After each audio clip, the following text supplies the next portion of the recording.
네, 가습기 살균제 사망 사건을 둘러싸고 여야의 공방이 벌어졌습니다. 야당은 정부 당국자 문책 등 정부의 책임을 물어야 한다는 입장이지만 여당은 정부의 법적인 책임은 없다고 반박하고 있습니다. 국회로 가보겠습니다. 조태영 기자. 네, 국회입니다. 새누리당이 가습기 살균제 사망 사건에 대한 입장을 내놓았다고요? 네, 국회 환경노동위원회 새누리당 간사인 권성동 의원은 조금 전에 기자회견을 열어 가습기 살균제 사망 사건에 대한 당의 입장을 발표했습니다. 이 문제가 시작된 것은 20여 년 전인데 당시에는 국내 화학물질에 대한 기준과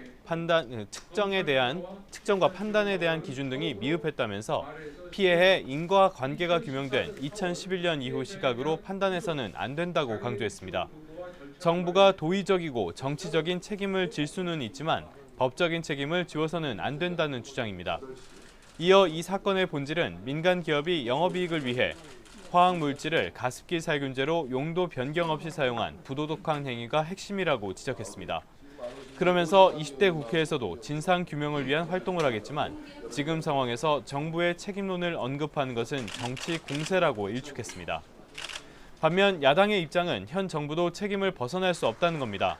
더불어민주당 우상호 원내대표는 광주에서 열린 당선인 워크숍에서 기자들과 만나 이 문제는 명백히 기업의 무관심과 정부의 관리 소홀로 생긴 인재라고 강조했습니다. 천재지변이 아니고 실책이 분명한 사건인 만큼 책임질 사람은 책임을 져야 한다는 설명입니다.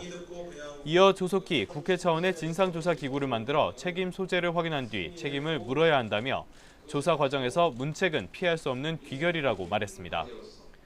국민의당 박지원 원내대표도 오전 원내정책회의에서 철저히 책임을 규명해야 하고 정부 당국자의 뼈아픈 반성과 함께 대국민 사과를 요구한다고 강조했습니다.